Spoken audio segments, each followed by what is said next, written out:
Sent from Disneyland, history in our hand. So much to say about yesterday and the decades we have spanned. Postcards from the park, this journey will embark. See what has changed and what remains on Sent from Disneyland. Sent from Disneyland. Welcome to the Sent from Disneyland podcast. Here age relives fond memories of the past. If it's your first time joining us, welcome. On this podcast, we'll take a journey into the past and explore Disneyland, Disneyland history, and more, with mementos, snapshots, souvenirs, and postcards sent from Disneyland, from 1955 to the present. Let's start by thanking my patrons from Patreon.com. You can join in at any level to support the show and receive snail mail from my trips to Disneyland and from my desk, plus some sneak peeks and bonus content.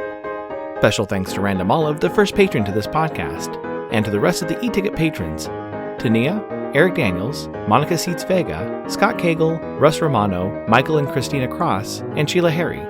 C-ticket patrons Serious Inquiries Only, Debbie Weinstein, Jennifer Schneep, Angela Reynolds, Grace Coate, Patty Wolin, and Ben and Noel Bruning. B-ticket patron Joshua Bell, and to the A-ticket patrons Elise Sharp, Zealot Infinity, Alexis Robles, Angel DeBlock, and the Beyond the Railroad podcast. I am your host, your post-host Clocky, and today we have 2 postcards sent from Disneyland.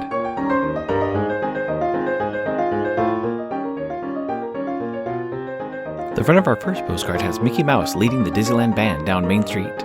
On the left you can see the clock shop and the Citrus House.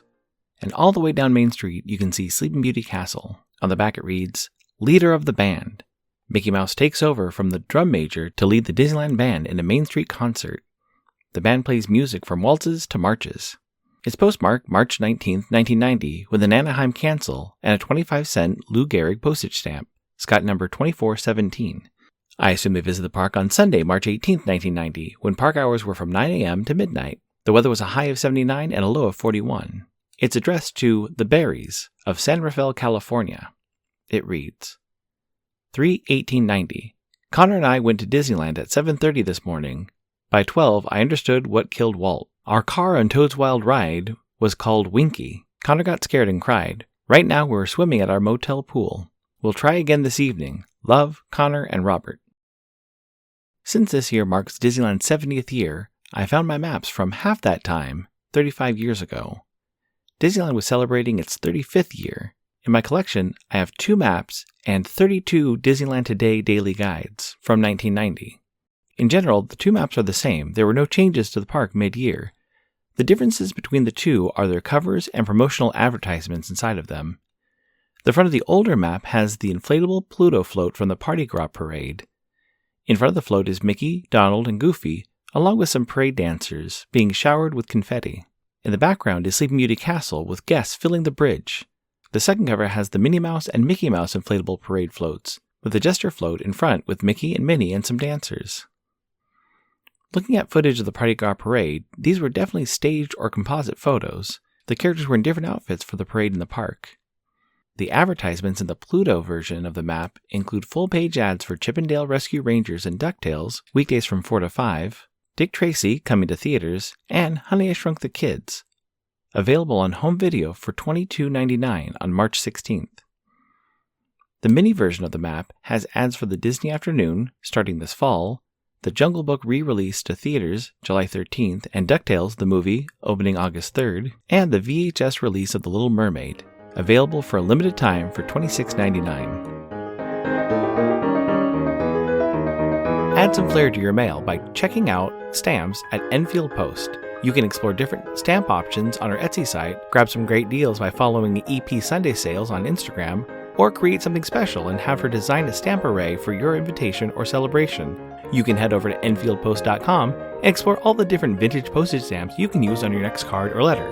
That's ENFIELDPOST on Instagram and EnfieldPost.com for your wedding and vintage postage needs. Enfield Post is the official postage stamp sponsor of the Sent from Disneyland podcast.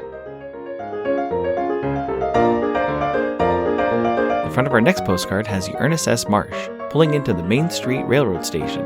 Below the train is the floral Mickey, and above on the right it reads, Greetings from Disneyland.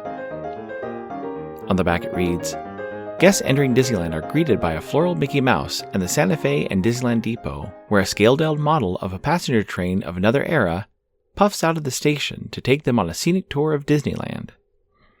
It's postmarked July 13th, 1972, with a U.S. Postal Service Smokey the Bear cancel and a 6-cent Eisenhower postage stamp, Scott number 1393.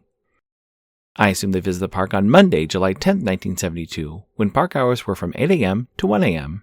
The weather was a high of 83 and a low of 62. It's addressed to Mr. and Mrs. K. Cleve of Wharton, New Jersey. It reads, "Hi, spent a week with Art's sister. Leaving tomorrow to see Wallace in Arizona. Weather is going to be in the high 90s all the time. Hope to see the Grand Canyon by the end of the week. All is fine. Art and Betty." Looking into the map, I also grabbed a 1989 and a 1991 map to see the changes. For more details about the 1989 map, listen to episode 213, sent from La Petite Patisserie. The three things carried over from the 1989 map to the 1990 map was the full-page park map, the individual maps of each land, and using the classic 3-circle Mickey Mouse icon for marking the attractions on the map. The 1989 map used the Mickey markers for attractions, shops, information services, and restaurants. The one thing I noticed that was unique to the 1990s map is a group of guests wearing matching red shirts. They are in almost all of the photos throughout the map. The group consists of an older man, 2 younger women, a younger boy, and a younger girl, both under 13. Their shirts read Mickey Mouse in large, stylized letters, with a row of Mickey Mouses in various poses on the top. I found a size medium version of the shirt on Etsy if anyone is looking for a deep-cut outfit to wear to the 90s night this year. The first image they appear in is with Mickey Mouse near the large floral Mickey in front of Main Street Station. The next one is on Main Street with the younger guests with Peter Pan, who is holding onto a lamppost and stepping over a mailbox. The Adventureland image has them riding a Jungle Cruise boat, while the New Orleans Square photo has them sitting down for lunch at the French Market. Critter Country, they are in 2 photos. One is a close-up of them on the drop for Splash Mountain, and the other one has them at the top of the mountain heading down into the Briar Patch. In Frontierland, they are riding in front of a Big Thunder Mountain Railroad car. Similarly, they are all riding in bobsleds on the Matterhorn in Fantasyland.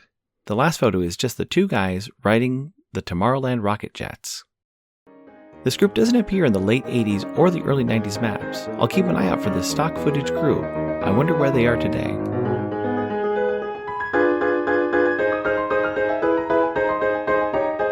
My incoming postcard is sponsored by the Art Throwdown. Art Throwdown, or ATD, is a craft hour on Instagram starting at 9 p.m. Eastern or 6 Pacific.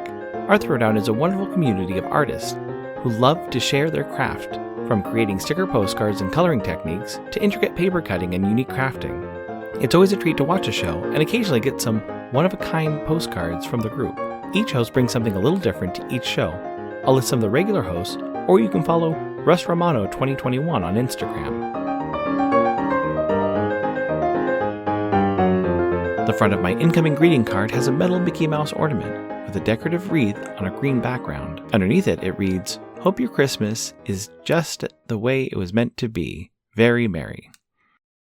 It's postmarked December 24th, 2024, with the Santa Ana cancel and 3 Holiday Joy Forever postage stamps, the poinsettia, the green round ornament and pink flowers, and the red pointed ornament with blue flowers.